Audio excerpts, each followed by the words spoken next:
You're our first guest from Hong Kong since we launched DeFi Academy. And you said before, people in Hong Kong are chaotic, enterprising, and messy. If you want to have innovation, be a disruptive entrepreneur in an established framework, Hong Kong is great. Can you tell me why you moved to Hong Kong, why you stayed there, and how the city maybe is how woven into your culture? And the proximity to China, is it a plus or a minus?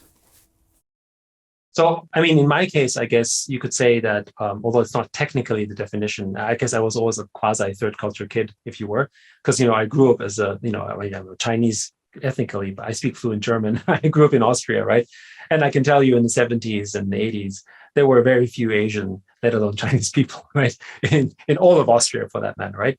And then, afterwards, working, and then I went to the US, and frankly, that was my first culture shock because I saw so many Chinese people in Chinatown in Boston. I was like, oh my goodness, all these Chinese people, right? To me, that was actually more sort of a sort of a dislocation of experience than actually sort of going there because, I had not witnessed that before, right?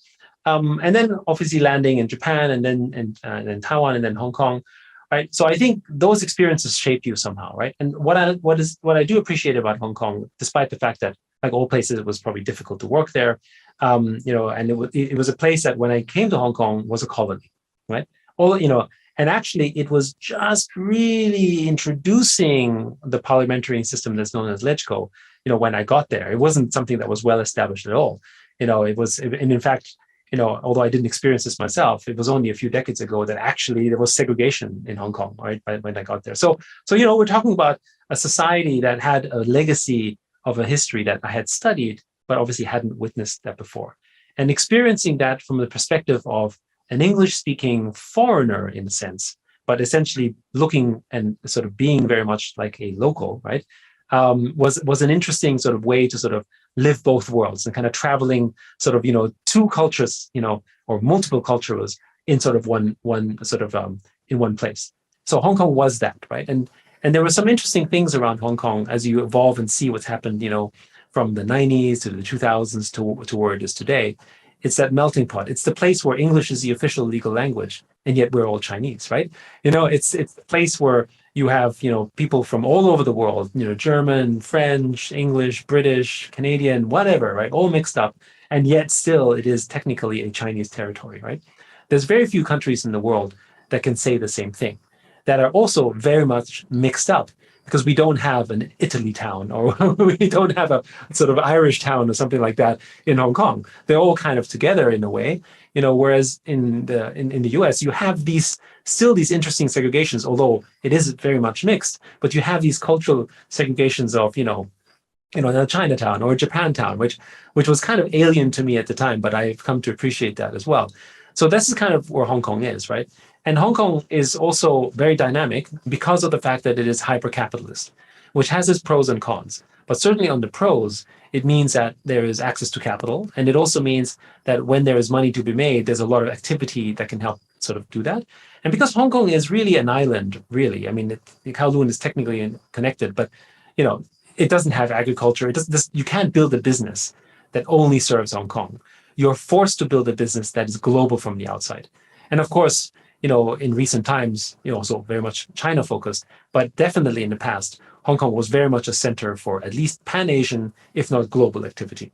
And the biggest companies that emerged from Hong Kong were all the ones that had a global lens or a pan-Asian lens, which also meant that the kind of people that it attracted was like that.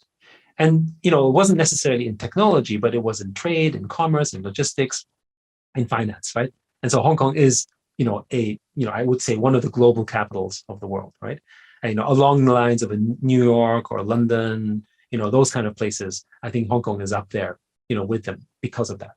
And that's actually where you have this sort of meeting of interesting people and diversity and thought, where you can then create sort of, new ideas and sort of that melting pot effect that you can see in places like Silicon Valley or in New York or London as well, because you have people from all over the world coming together, sharing their sort of diverse perspectives. Now, to your question on China, I think Hong Kong serves an incredibly important role here. While obviously, with the geopolitics in mind, it is going through some difficult times, clearly, as frankly the world is.